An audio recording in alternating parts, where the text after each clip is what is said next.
Hello everyone, मैं विशाल भट्ट आप सभी का बहुत बहुत स्वागत करता हूं ऑनलाइन इंजीनियरिंग में।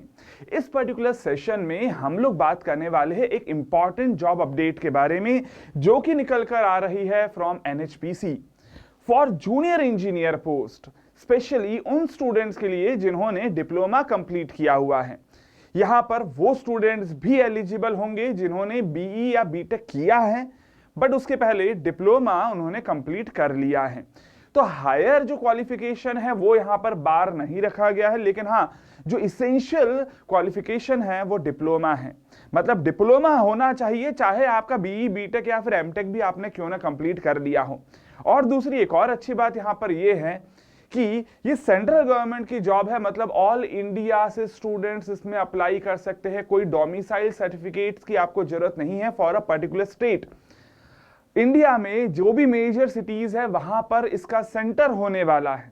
और उससे भी अच्छी बात यहां पर यह है कि जूनियर इंजीनियर की पोस्ट के हिसाब से जो यहां पर सैलरी भी निकल कर आएगी वो भी काफी अच्छी खासी आ रही है, दैट इज अराउंड 54,000। तो चलिए अब बात कर लेते हैं कि इस पर्टिकुलर जॉब के लिए कौन स्टूडेंट्स अप्लाई कर सकते हैं। तो यहां पर मेरे सामने एक जॉब नोटिफिकेशन दिख रहा होगा आपको एनएचपीसी का, जिसमें आप साफ साफ देख सकते हैं कि भाई this is a mini Ratna company और 71% जो है गवर्नमेंट ऑफ इंडिया ने ओन किया। दैट मींस ऑफ कोर्स एक गवर्नमेंट जॉब है और जूनियर इंजीनियर की पोस्ट है। 3 यहां पर जो ब्रांच वाले स्टूडेंट्स है वो अप्लाई कर सकते हैं। कौन कौन अप्लाई कर सकता है तो वो यहां पर लिखा हुआ है सिविल वालों के लिए। आप देखेंगे तो फुल टाइम डिप्लोमा उन्होंने किया होना चाहिए सिविल इंजीनियरिंग में। कोई भी यहां पर इंस्टीट्यूट हो सकता है बट मिनिमम 60% उन्होंने मार्क्स गेन किए हो। इसी के अलावा जो यहां पर मैक्सिमम एज लिमिट रखी गई है वो मैक्सिमम एज लिमिट है ऑफ 30 इयर्स, मतलब जो कि काफी हद तक यहां पर सही भी है। और जो वैकेंसीज है सिविल वालों की बात करते हैं तो vacancies total number of vacancy 68 है, जिसका यहां पर कैटेगरी वाइज भी आपको डिवाइड यहां पर देखने को मिल जाता है। अच्छा, इसी के अलावा अगर सेकंड की बात करता हूं, इलेक्ट्रिकल वालों के लिए भी यहां पर सेम क्वालिफिकेशन की क्राइटेरिया है।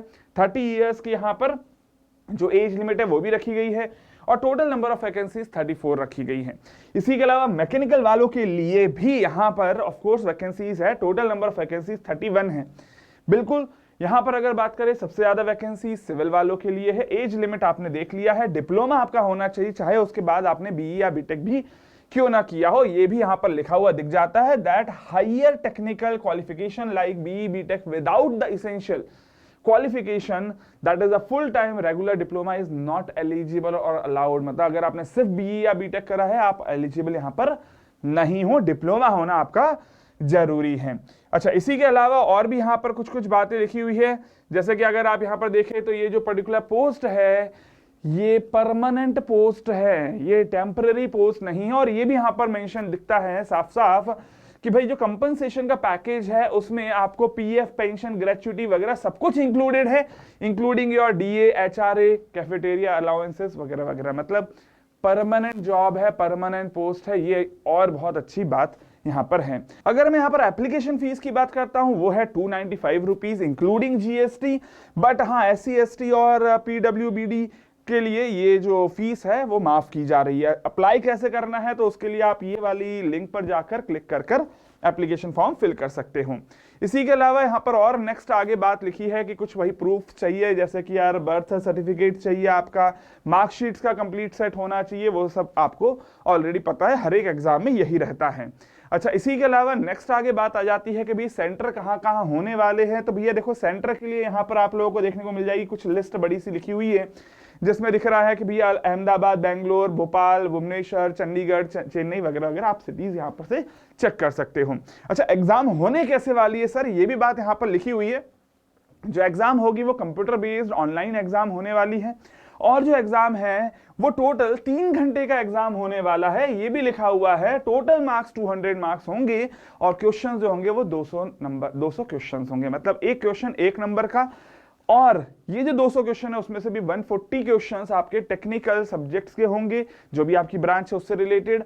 30 क्वेश्चन आपके होंगे फ्रॉम द जनरल अवेयरनेस और 30 नंबर होंगे रीजनिंग के। मतलब जो नॉन टेक्निकल वाला पार्ट भी है वो भी कोई बहुत ज्यादा टिपिकल नहीं है। आप लोग अधिकतर स्टूडेंट्स कोई भी एग्जाम की प्रिपरेशन क्यों ना कर रहे हो, आपने रीजनिंग और जनरल अवेयरनेस जरूर पढ़ी होगी, तो वही यहां पर इंक्लूडेड है आपके सिलेबस में भी। इसका मतलब सिलेबस भी बहुत ज्यादा अटपटा सा यहां पर नहीं है। परमानेंट पोस्ट है, ये और अच्छी बात है। जो वैकेंसीज है उसके लिए जो यहाँ पर हमारी सैलरी है वो भी काफी अच्छी खासी है। तो चलिए खैर इसके अलावा और बात कर लेते हैं। नेगेटिव मार्किंग भी यहाँ पर रखी है 0.25 मार्क्स की। इसका मतलब आप आंख बंद करके तुक्का नहीं मार सकते, यहाँ पर देखकर ही आपको टिक करना है। तो खैर ये भी यहाँ पर मेंशन है। बाकी इसके अलावा कुछ और कंपनसेशंस वगैरह या रिलैक्सेशंस यहाँ पर दिए हुए हैं अलग अलग कैटेगरीज के लिए, वो आप यहाँ पर पढ़ सकते हो नीचे।